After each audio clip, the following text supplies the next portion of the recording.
All right, that is not a misprint. We are taking a 1-week break from the book of Exodus because it is a Sunday we don't normally recognize every year.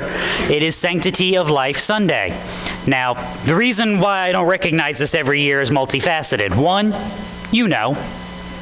You know right from wrong, good from evil, up from down, bad from what is right. That's the first one.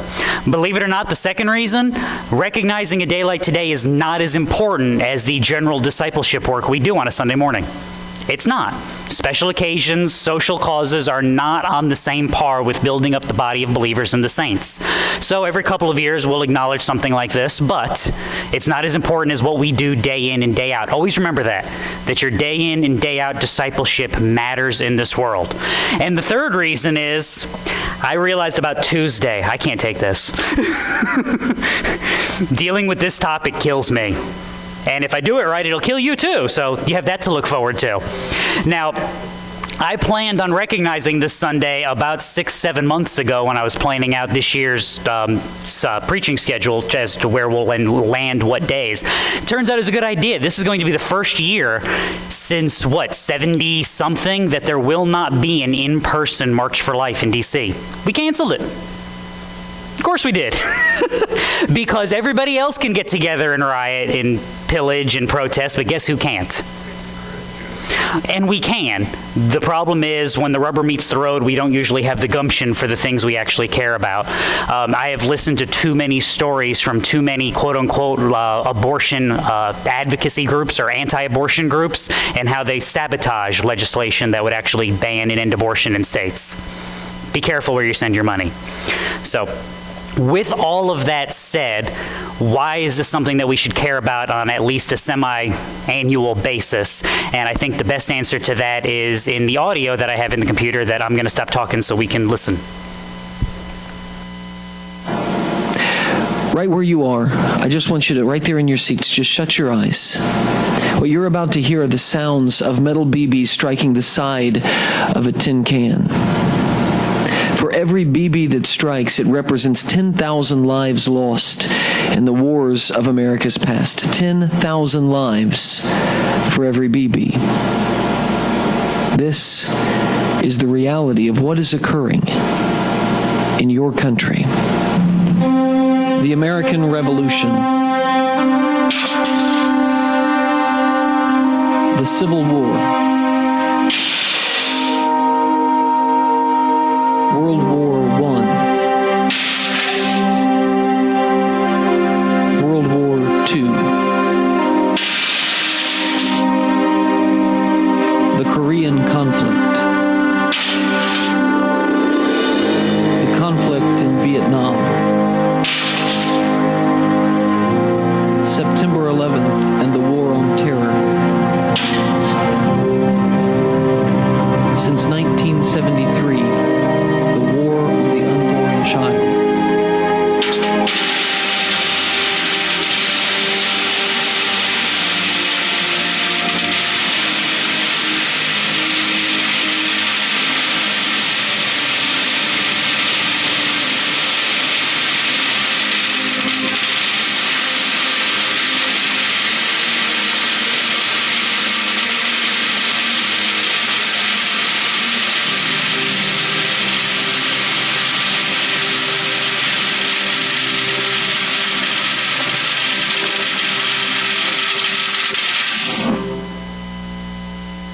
God help us.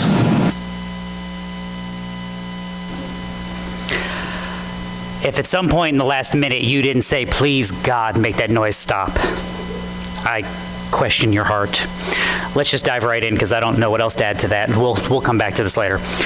Thus says the Lord, go and buy a potter's earthenware jar. This is an object lesson from Jeremiah. He is going to teach the people of Israel a lesson, and he's going to use a visual. Why? Well, because this is how God actually likes to function. The book of Ezekiel is full of object lessons. We actually looked at one last week when we looked at the exodus from Israel and the leaven being removed from the houses as a removal of sin. Why an object lesson?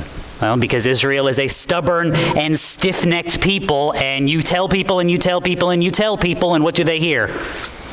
Too often we sound like Charlie Brown's teacher, and wah, wah, wah, wah, wah, wah, wah, wah, wah. And we have no idea, so put something in front of them that they cannot miss.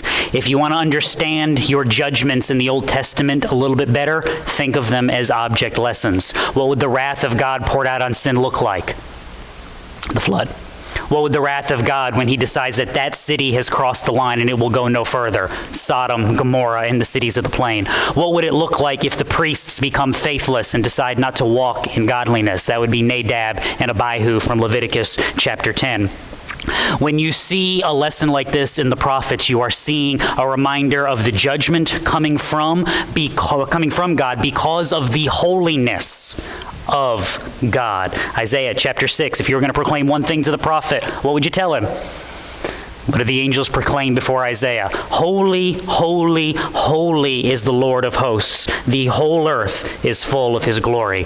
So Jeremiah starts down this road. Go buy a potter's earthenware jar and take some of the elders of the people and some of the senior priests. Why elders? Well, for starters, in Israel, they are an important part of the testimony of Israel. Numbers chapter 11. The Lord therefore said to Moses, gather for me 70 men from the elders of Israel, whom you know to be the elders of the people, and their officers, and bring them to the tent of meeting.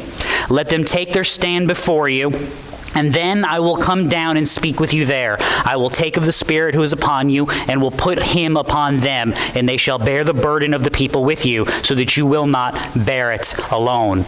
God dealt with Israel through the ministry of Moses. Moses, as one man, could not deal with the people of Israel, so God expanded that witness, expanded that testimony, and it went through the elders. That's a pattern that was observed throughout Israel's history. Congratulations, church! It's a pattern we still observe. Why? Proverbs chapter 16. A gray head is a crown of glory. It is found in the way of righteousness. See these? You earn those. They are not given lightly. They are earned. And let's be honest, there is nothing sadder in life than an old fool, is there? Someone who has reached maturity, reached an advanced age, and still acts like a child. You would see that and say, what? That's sad. Why? Because you're supposed to learn things from this life. As you encounter the problems, you're supposed to grow wiser, stronger, more faithful. Nothing has changed. A church devoid of gray hair is a church devoid of wisdom. A life devoid of gray hair is a life devoid of wisdom. See, it's a blessing, women. Got to pick on you a little bit. Now, why are we gathering them? Because we have someplace to go. Verse 2. Go out to the valley of Ben Hinnom, which is by the entrance of the potsherd gate, and proclaim there the words that I tell you. All right, where in tarnation is this? Joshua chapter 15 helps us out. The border went up the valley of Ben Hinnom to the slope of the Jebusite on the south, that is Jerusalem. And the border went up to the top of the mountain, which is before the valley of Hinnom to the west, which is at the end of the valley of Rephaim toward the north. So we are outside of Jerusalem. We are on the southwest slope of the area that Jerusalem is built upon. Remember, Jerusalem is built on the top of the hill. I guess you could call it a mountain, but it's not like a mountain when you think of the Rocky Mountains or the Himalayas. So it's an exalted hilltop. But for that area, it's the highest place around. So it is built there. We are on the southwest corner. Why are we going here? If you know your Old Testament history and you know the associations with the day we're looking at, you probably know the answer, but I'm not going to tell you yet because I'm going to let Jeremiah tell you. So go there and say, hear the word of the Lord, O kings of Judah and inhabitants of Jerusalem. Thus says the Lord of hosts, the God of Israel. Behold, I am about to bring a calamity upon this place, at which the ears of everyone that hears of it will tingle. All right, you know, you saw one of our lessons, right? What's one of our Bible reading lessons? Behold means what? Stop and listen. There's another one. When God repeats himself, why for he do that? There's an emphasis going on. So when you're reading your Old Testament, if you want to catch some emphases, notice recurring themes. Hear the word of the Lord. Behold, I am about to bring a calamity upon the place at which the ears of everyone that hears of it will tingle. Making a big emphasis to point out what? That people are going to be hearing something, that they're going to be learning something. Why? What's being taught here? 1, Jeremiah is hearkening backwards. Who is the prophet of Israel? Come on, we've already mentioned his name once today. Who was the prophet of Israel? Moses was. He's a type, though. Who is ultimately the prophet for the people of God? Jesus is. Hebrews 1. God has spoken many ways long ago to his people, but he has spoken to us finally in these days in his Son. When you read your prophets of the Old Testament, typically they all start out with what phrase? And the word of the Lord came unto ... Insert your prophet here. You'll see this with Isaiah. You'll see this with Jeremiah. You see this with all the minor prophets. It's a hearkening back, which is a reminder to be looking forward. It's also a knock on the forehead that, hey, something is going on. In this instance, there's more to that. This is a poetic justice. Remember that. We will come back to that idea. And you've seen this before in Jeremiah. He called the people, "Hear, O earth. Behold, I am bringing disaster on the people, the fruit of their plans, because they have not listened to my words, and as to my law, they have rejected it also." So how has this people done this thing? Verse 4. Because they have forsaken me, and have made this an alien place, and have burned sacrifices in it to other gods, and that neither they, nor their forefathers, nor the kings of Judah had ever known, and because they have filled this place with the blood of the innocent. I don't think you need to be a Bible scholar to say, that's probably not good. Keep in mind, where are we? We're just outside of Jerusalem. What building is in Jerusalem that we might care about? The temple. Inside the temple is what piece of furniture that we definitely would care about? Ark of the Covenant. Why is that important? What's in the Ark of the Covenant? You got some of the manna, the staff that budded, and the law of the people. That's God's copy of the covenant. They have a copy on display in the temple complex. God has a copy on display before his seat. Remember the wings of the cherubim, if you remember Indiana Jones and how that was designed? Always got to go back to that. Always got to go back to that. It's a good reminder that Nazis are evil, and don't open the box if you're not supposed to. So there you go. As the wings extend over, that wasn't so that the presence of God, this is what Indiana Jones got wrong. It's not so that the presence of God would be in the box, it's because the presence of God sits enthroned above the box. God is in that place. And in the midst of that spot, in the midst of that building, in the midst of that temple, just down the hillside that you could see from that place, God declares that you have made that valley an alien place. Something that is unknown to him and to his people. That's broken. How have they done this? By violating their covenant with him, by offering sacrifices to other gods. This goes back to Deuteronomy 28. It shall come about, if you do not obey the Lord your God, to observe, to do all of his commandments and his statutes with which I charge you today, that all these curses will come upon you and overtake you. They know not to do this. They've been warned not to do this, and what are they doing? Now, just in case you think they had an excuse, God planned for that in his law. Deuteronomy 13 actually lays out tests for the prophets. Like, just make sure you're paying attention. How do you know if a prophet is a true prophet of God or not? Prophecy comes true. If I tell you it's going to rain tomorrow, and it rains tomorrow, my prophecy came true. Now, the minute I tell you it's going to rain tomorrow, and it doesn't rain tomorrow, what are you supposed to do? Go get the heavy rocks and stone the prophet because he's a false prophet. Now, what if I tell you it's going to rain tomorrow and it rains tomorrow, and then I tell you it's going to snow in July and it snows in July? So looking pretty good like I'm a prophet, right? Now, I do all that and I say, hey, I got an idea. Let's build the Asherah poles and offer sacrifices to Ashtaroth. What do you say? Deuteronomy 13 says, no, even if he's a real prophet, but if he asks you to go after other gods, stone him to death. That is God's testing of you, because how tempted are we to be led astray by the things that we see and the things that we experience, the lusts of our flesh and the lusts of our eyes. Hence the other reason for the object lesson and why this matters, why we're standing in this place. However we got here, we are not supposed to be in this place, and we're not supposed to be doing this. Hence the filled this place with the blood of the innocent. How is that? Verse 5 helps explain.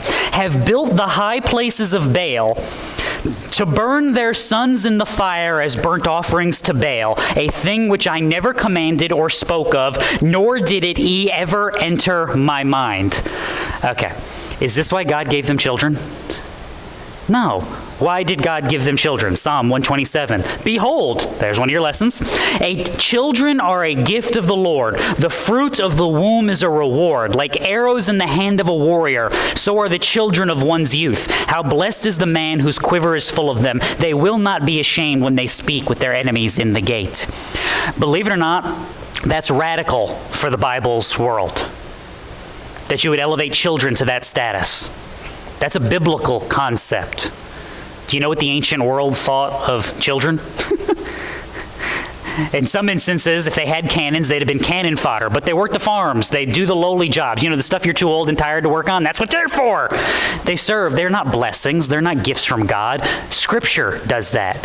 God does that. His teaching does that. That's one of the things that was to separate Israel, is the pagan world would say, kids, we can offer them as sacrifices, we can sell them, we can make money, we can work them to death. God said, no, they're gifts. You love them. You care for them. You train them. You prepare them for service. Not in your world, but in God's world. That's why, nor did it ever enter my mind. Christian, this is obvious. What are we supposed to do with the weak and the downtrodden and the lonely in God's economy? Psalm chapter 11. The Lord is in his holy temple. The Lord's throne is in heaven. His eyes behold, his eyelids test the sons of men. The Lord tests the righteous and the wicked, and the one who loves violence his soul hates. Upon the wicked he will rain snares, fire and brimstone. Burning wind will be the portion of their cup. For the Lord is righteous. He loves righteousness, and the upright will behold his face. That's why the call to Israel is the same as the call now, to love, to care, to disciple, to uplift. This is why wherever you saw God's people rightly following and worshiping in the Old Testament, you know what you saw? A better society, an uplifted society, the least of these being cared for. When you see throughout Christian history, believing Christians go into a community, you know what you see in that community? It gets better. They build schools. They build hospitals.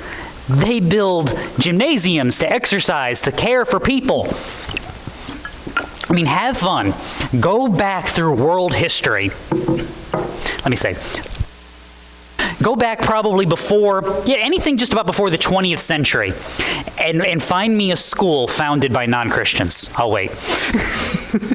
Find me a hospital founded by non-Christians. I'll wait. They don't exist. They just don't exist. Science, technology, medical advances, educational advances. This was the work of the people of God. Why? Because we saw those gifts from God, those little rugrats, and we went, somebody should care for them. Someone should prepare them. Because here was the other part. Why did we teach them to read? So they could get good jobs and be productive members of society, right? No! We taught them to read so they would do what? They would read their Bible. Because if they read their Bible, what will they discover? God, his judgment upon sin, their unworthiness before him, and the provision of Christ in their lives. That's what they would discover. And then, indwelt by the Holy Spirit, all those things we care about in society, you know what they do? They just take care of themselves. I don't have to worry about them. Because guided by the Holy Spirit, aided in love of brother, love of God, they will work well, they will learn well, they will act and live well. If you want to see why an education system gets broken, it's because we've lost the Christian foundation. We've lost the concept. And it's not as simple as, we took prayer out of schools. It's not that easy. We took the foundation out of schools. You want to know why a healthcare system breaks down the world over? We took the Christian foundation away from it. I don't care if your doctor prays beforehand. Look, it's comforting and I like it when he does, but you know what I care? Does he actually operate from a worldview that cares about the person he's treating? That's a Christian foundation. That's love of brethren based on a love of God. The foundation built upon who God is, what he has done, and what he calls his people to do. It was true in Israel. This is what they're losing. You don't get here where, we got like 6 kids. We can walk one down to the valley of Ben Hinnom and sacrifice them. It'll be good crops next year. How do you get to that place when you devalue life? When you overvalue the things of this world, the gifts that the quote-unquote gods will provide. If you want to understand your modern society, look at your Bible. Look at the history. The brokenness that you see today is a straight line from the brokenness you see in this world. You see a lack of respect for God. There is no fear of him before their faces, and therefore they do what is right in their own eyes. Same brokenness then is the same brokenness now. So what's going to happen? Verse 6. Therefore, behold, days are coming, declares the Lord, when this place will no longer be called Topheth, or the valley of Ben Hinnom, but rather the valley of slaughter. All right. Fun with Hebrew time. Why is it called Topheth? All you Hebrew scholars, right? Me included. I looked it up. Literally, the word means a place of fire. Now, we carry some of this, when you see Ben Hinnom, we carry some of this into English. I think the King James helps you out. Have you ever heard of the place called Gehenna? Gehenna, Ben Hinnom, same, close together. Ben Hinnom, Gehenna, Ben Hinnom, Gehenna. It's a transliteration. Gehenna is just a transliteration of Ben Hinnom. That's not the one I care about. Why do I care about Topheth being a place of fire? Because when I read scholars enough and they tell me all the same thing long enough, but they don't have a good reason, you know what I start doing? I stop not believing them very well. And so the language is fun. For the most part, you can figure out where words come from if you know the language they're based on. Like, this is why English is such a nuisance, because we don't have a linguistic basis in one language. English is descended from a Germanic language that was influenced by French that borrows words from Latin. What could go wrong? So like if you study Spanish or you study French or you study Italian, you can actually go back into the Latin roots of words because they're all Romance languages. They're based upon Latin primarily. And you can see how the language is developed. You can do the same thing in Greek and you can do the same thing in Hebrew. Well, the problem with the word Topheth is we have no idea where it came from. We don't know how it got to the place that it got. And one of the theories on how it got to the place that it got is because of the root of Topheth or Tophet, which would be the Hebrew root word. Say that 3 times fast. Toph. Now, the Hebrew root word toph is the Hebrew word for drum. Now, there is no etymological reason why Toph should ever become Topheth. That's what the linguists tell me. But there's also no reason why Topheth should mean place of fire. And if you go back into ancient Hebrew long enough, you'll actually find Topheths. You know what they were? Musical gardens. So when enough scholars tell me that Topheth has nothing to do with the sound of drums, you know what I say? I don't believe you. Now, why do I care about that? Well, truthfully, I don't. But God does. Therefore, I now do. Why does Topheth become synonymous with a place of fire? Because it was a place where the drums were played. Why was it a place where the drums were played? Because when you're marching children through fire, what do? Who wants to hear that? Nobody. So what do?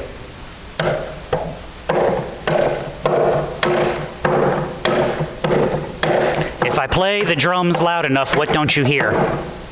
Anything else? Would you like to know what searing your conscience in real time looks like? Looks like playing the drums so you can't hear the screams of your own children. That's a brokenness. They will dull their hearts, dull their minds, sear their consciences. So what is God going to do? No. You don't get to pretend like you don't hear. If you won't hear on your own, what will God do? He will make you hear.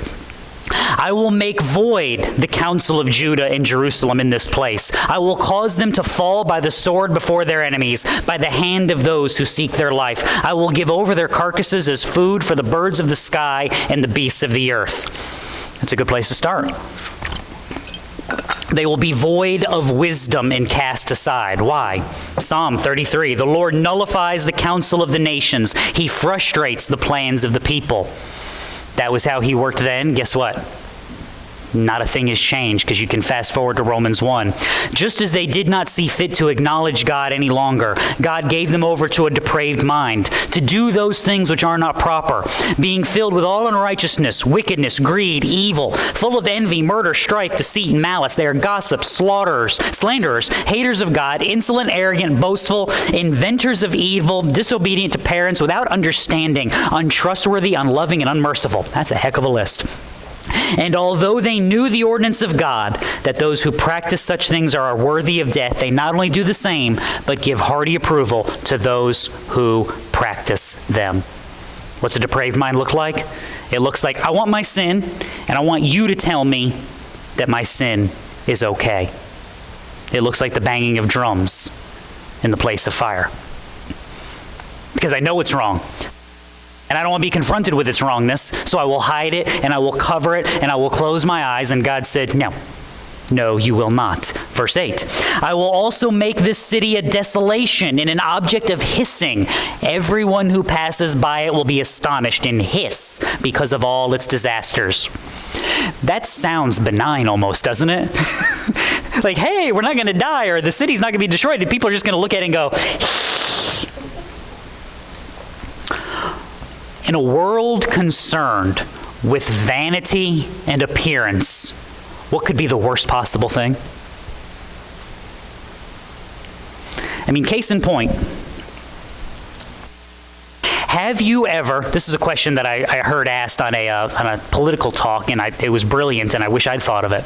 Have you ever met part of the social media mob? Like, you see this, right? Like, Walmart has to do X, Y, and Z. Walmart has to apologize for a commercial because what? People on Twitter and Facebook complained. Or we can't sell this, or there was a publisher last week that decided a United States senator can't publish his book with them because people on Twitter complained. Have you ever met the people on Twitter who complain? Like, do you run into them at Target? Do you see them in the grocery store? Are they walking around Meijer? They have signs, hi, I'm the Twitter mob, I'm the Facebook mob, I'm the protest brigade. Like, you ever met any of these people?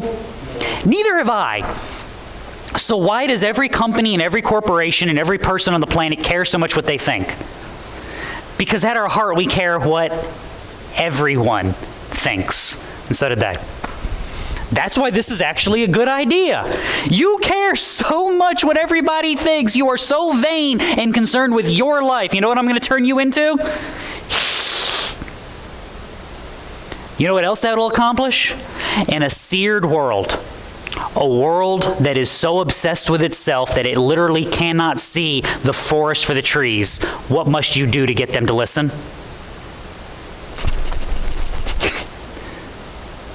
What better way to do that than to take a marker and put it right in the middle of them and say, hey, that's what it looks like when you continue on. Goes back to our object lessons. Why the flood?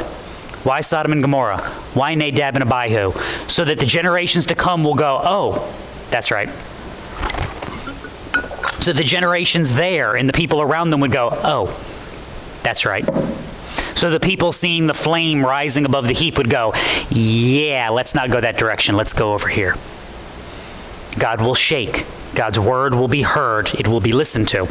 Verse 9, and I will make them eat the flesh of their sons and the flesh of their daughters, and they will eat one another's flesh in the siege, and in the distress with which their enemies and those who seek their life will distress them.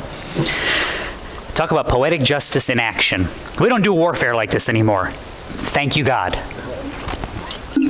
Now we hit a button and launch missiles and planes, and we blow you up from a continent away. Back then, if you wanted to kill somebody, guess what you had to do? You had to actually look at them when you did it. And if you wanted to invade a city, you couldn't send in the Air Force first to soften their defenses and then march into an empty place. You had to actually assault the city. And they would build walls and have people to stop you from doing this.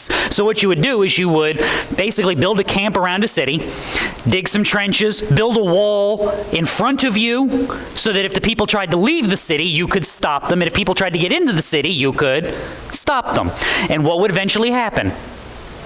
We start starving to death because all the food we've got in the city, we're going to run out of, and we can't get out to the fields beyond the city because we put a wall and soldiers in front of them. And there reaches a point where if you're hungry enough, long enough, what starts looking like a meal? Everything.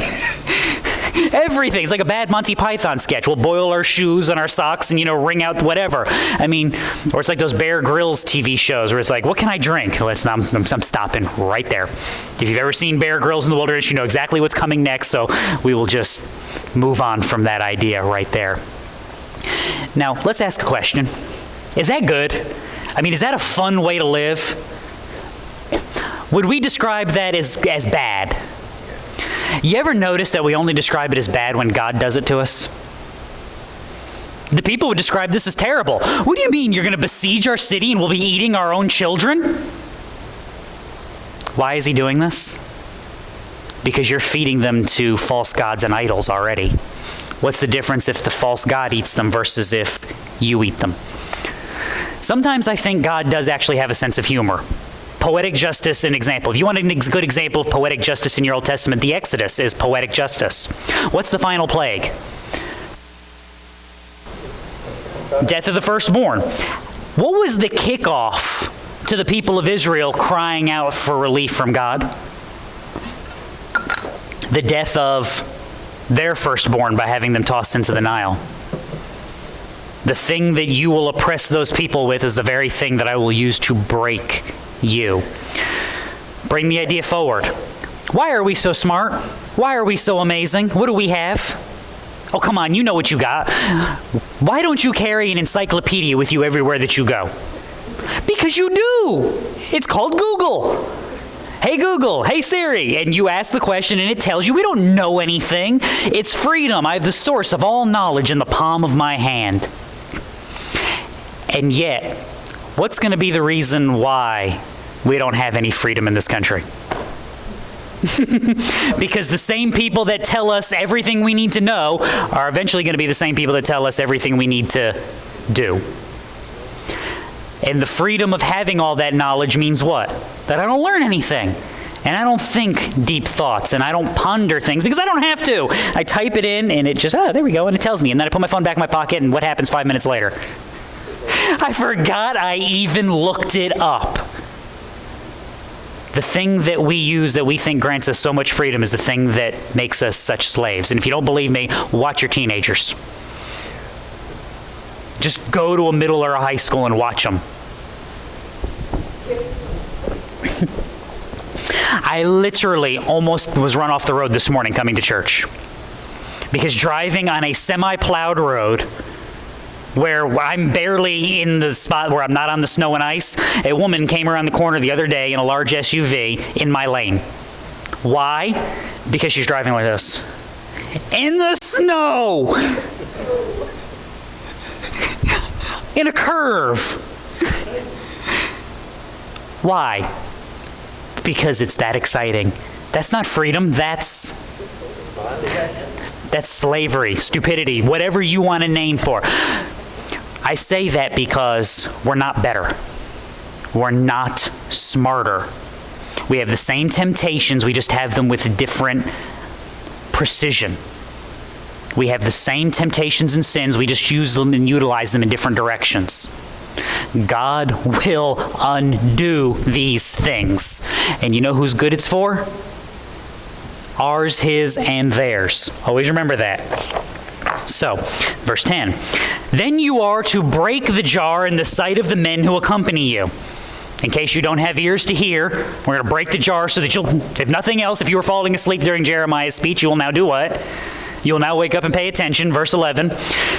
And say to them, thus says the Lord of hosts, just so I will break this people and this city, even as one breaks a potter's vessel, which cannot again be repaired. And they will bury in Topheth, because there is no place for burial. He keeps going.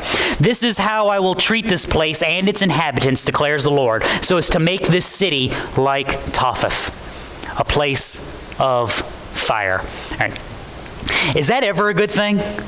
Like one time... Just realize when you read your Bible, fire is just about never good. just about never good. This is one of the reasons I'm not a good Pentecostal, because I don't want to call down fire from heaven. Anytime you call down fire from heaven, something bad is usually happening. And it's usually judgment. 2 Peter 3 even. The day of the Lord will come like a thief, in which the heavens will pass away, and with a roar and the elements will be destroyed with intense heat, and the earth and its works will be burned up. That's a cleansing fire, but how does it cleanse? By destroying unrighteousness, destroying sin, taking away everything that is not pleasing in God's sight. They're literally being told, your city will come to this if you are not paying attention. And the houses of Jerusalem and the houses of the kings of Judah will be defiled like the place Topheth, because of all the houses on whose rooftops they burned sacrifices to all the heavenly host and poured out drink offerings to other gods. That's verse 13. Why will God reject them? Because they first did what? Rejected God. Notice the brokenness. Notice the pattern. They won't live according to what God has called them to. What are they claiming they want? I want more of my sin. I want more of my destruction. Therefore, God will give them what? Fine. That's the road you want to go down. You want to forsake everything that has been given to you for life. Because realize, that's what the commands are there for. That is what the Word of God is meant to do. What did Jesus tell the people? I've come that you may have life and have it abundantly. What's the lie of the world? See, the lie of the world is you Christians are no fun. Yeah. You don't let me do any of the fun stuff I want to do. One, I'm not telling you to do anything. God is. Two, fun? Sin, debauchery, destruction of relationships, destructions of family, destructions of mind, health, heart, and soul. This is fun? No, this is warped. This is brokenness. Why do you think the consequences of sin are so severe even in this world? It's a warning. It's a roadblock. And you know what we keep doing? Plowing through it at 1,000 miles an hour. We forget the warning, Hebrews 10:31, that it is a terrifying thing to fall into the hands of a living God. This is again the object lesson. Why break the jar? Why send the flood? Why rain fire from heaven? Why proclaim peace? Why warn the people? Because if you don't, what is coming? The sins you do, the path you walk, the storing up of wrath will one day be called to account. And one day those sins will be brought forth and they will shine brightly before everybody, and you will go, and now I know. Now, I tell you all of that story to tell you this story, because there's some questions that we have to ask. Are we Israel? No. No, we're not. So are we responsible for the sins of this world committed by others? So when you hear those BBs drop and you realize the number of lives they represent, is that my fault? Is that your fault? Is that the church's fault? No. No, it isn't. It's not. If you think it is, get off of the self-immolation pile. Don't blame yourself for the sins of this world. It is not your fault. People sin. Now then, does that mean because we are in this country and because we are a part of this world that God will overlook that sin? No. No, he will not. Did every resident of Jerusalem send their children out to the fires of Topheth? No. Did every member of Jerusalem in the surrounding area say, ooh, take my kids to sacrifice to Baal? No.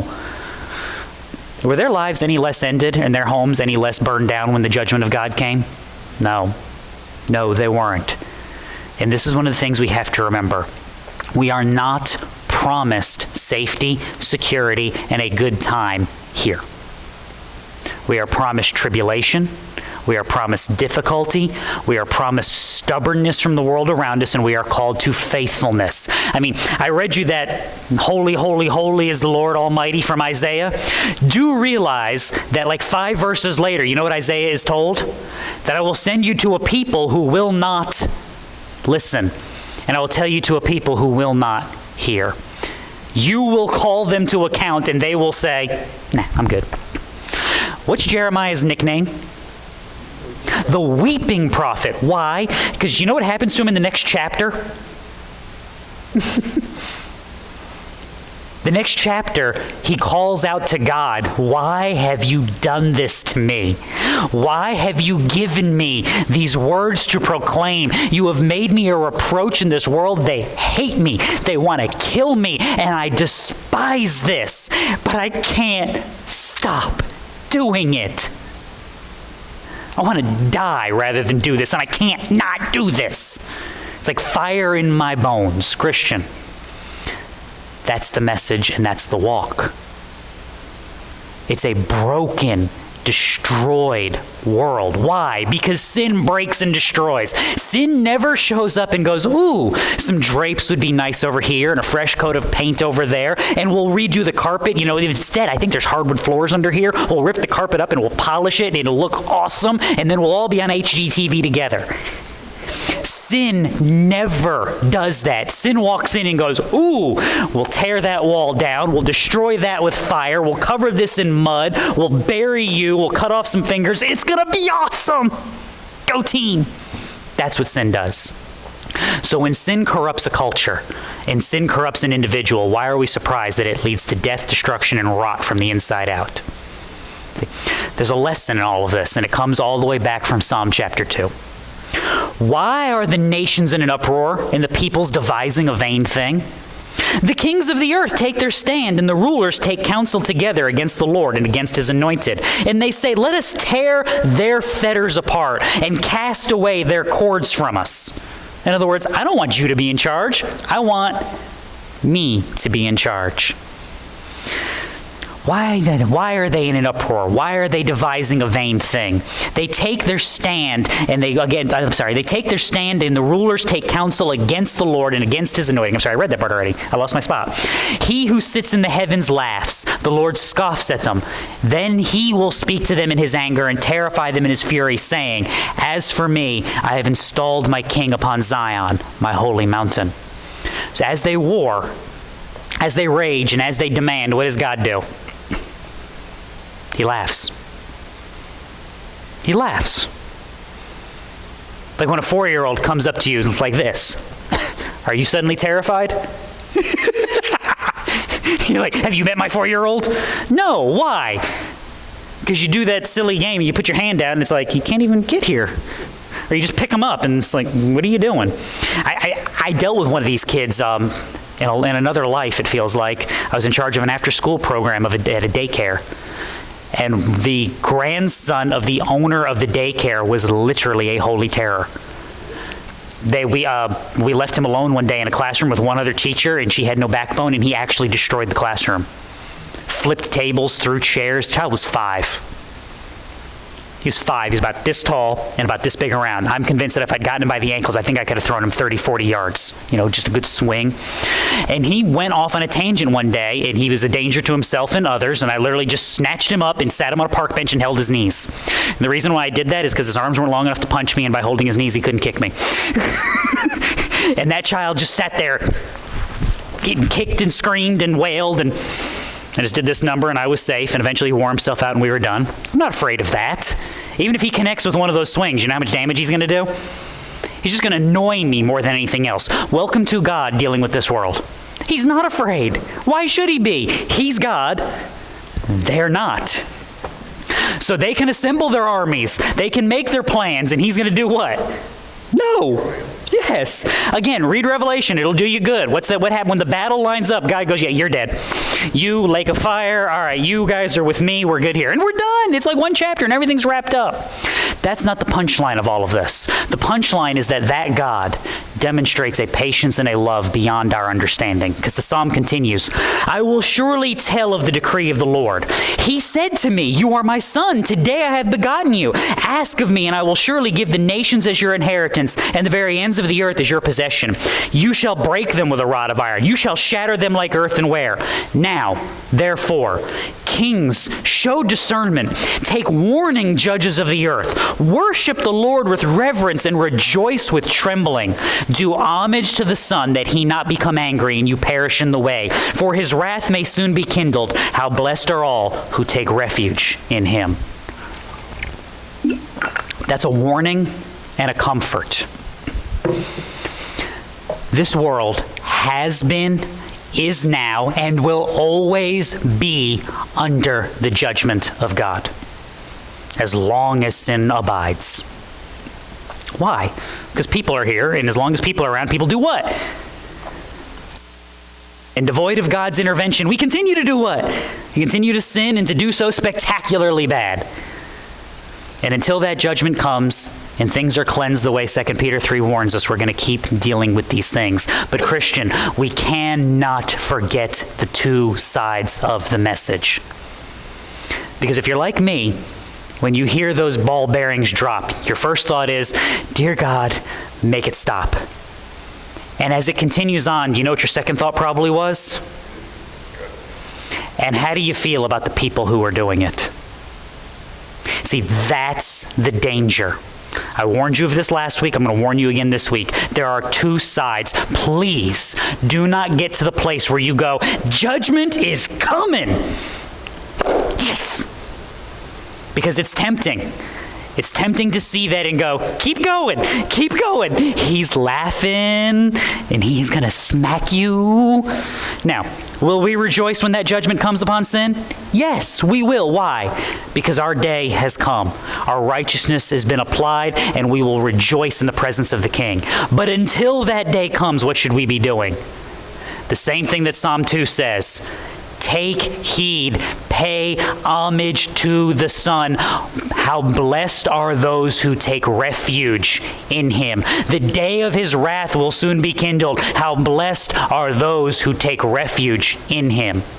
See, this is where I think we get it wrong. I mentioned the organizations. And you want to talk about fun? Go look at some of the legislative history of the National Right to Life. They get millions of dollars every year. They've opposed legislation in states that would ban abortion. You know why? Because there's no money in it. There's no money in it. If you go to a state and you propose a bill that would ban abortion in that state, the right to life groups can't raise money anymore on the evil abortion providers. How disgusting is that? Don't hate them. Pray for them. Evangelize them. Recognize that wrath is coming. And this is the problem that we have gotten into in Christianity. Is it a tragedy that there will be no March for Life this year in D.C.? Maybe. Maybe not. What has almost 50 years of marching gotten us? Why not? Because who are we expecting to do something? We're expecting government. Solve our problems. Ye old mighty and powerful government. Change the laws. Get, 3 more Supreme Court justices. Elect a couple more representatives. Christian, that's not our God. Our God is God, Yahweh, enthroned above his creation. Abortion's nothing new. They called it exposure in the Roman Empire. You give birth to the kid that you didn't want, or the kid had deficiencies and deformities when it was born. You know what you do? You take it outside of town. There's a nice empty field, and you lay it down somewhere, and you walk back to town. You just leave it. What's going to happen very quickly? Now, read your New Testament. Read church history. Paul petitioning Nero, hey, we need to end exposure of infants. We need to stop that. Is there any church history of petitioning the emperor or the governors of stopping it? No. You know what the Christians did? They knew where the field was, so you know what they did? They went to the field, and when you laid the kid down, you know what they did 5 seconds later? They went out and picked him up, and they brought him home. We've spent millions, tens, maybe hundreds of millions of dollars to get legislation changed. Christian, we have never once changed this world from the top down. Christianity turns this world upside down from the bottom up because individual Christians in individual places working in their locations where God has placed them are praying, proclaiming, and working for the goodness of his kingdom. And they are remembering that judgment is coming, but before that wrath is kindled, how blessed are those who take refuge in him, who refuse the trappings of the world and trust in God. If you're concerned, find how you can be involved. This is why I like local charities. Let's give our money where we are, because we can affect. Because you know what? We might find out next month that that's a place we shouldn't have given money to. And you know what we won't do next year? We won't give them any money. And you know how we'll know? Because they're here and they're doing, and we can see the impact. I wonder if instead of trying to gather in D.C., if we just gathered in towns, in churches. If instead of funneling money into legislation, if we just funneled money into women and said, women goes, I'm going to have an abortion. Hey, got a deal for you. Instead of that, let us pay for your medical care. Let us pay for the delivery, and let us, when the kid's born, take care of the kid since you don't want him. And I'll tell you what, we'll even pay you for it. I wonder if that would have accomplished anything. I don't know. You know why I don't know? Because that's not how we think. Because we think if we give enough money to somebody else, they'll do something. Christian, who's responsible for your discipleship? You are. Who will stand before God and say, this is what I thought, therefore this is what I did? You will. So no, I didn't do it. I'm not responsible. But am I surprised my country is broken when this is the road that it goes down? No. So what do I do about it? I don't march on the Capitol. I march to the cross. And I ascend to the throne room of God, because he's the one who works and he's the one who changes. And then I figure out, if I'm so moved and so inclined and so gifted, how do I get involved? Not how do I pay somebody else to be involved, but how do I get involved?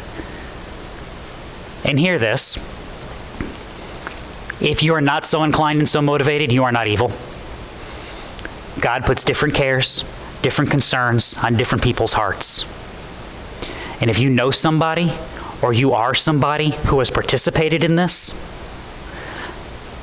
how blessed are those who take refuge in him. I say all the time, for that too Christ died. And that's why we cannot harden our hearts, and why we cannot look with anger. Because when we do, what we're saying is, my sin that was forgiven was one thing, but that sin, that's not how the gospel works. That's not how Nebuchadnezzar gets to heaven. That's not how Paul gets to heaven. That's not how David and Samson and Jephthah and all those broken judges get included in Hebrews 11. They're included because God's grace and mercy covers a multitude of sins, and the brokenness of sin and the destruction of humanity wrought in it is covered by the grace of Christ, no matter how big, small, ugly, or hidden. How blessed are those who take refuge in him. Yes, the judgment of sin is coming, but Christian, please recognize that we seek to win the world, not through legislation, not because we threw enough money at it, but because we, through prayer and the gospel and the Holy Spirit, conquered. If you've heard nothing else, please hear that today. That our world is broken and going to be broken until Christ comes back.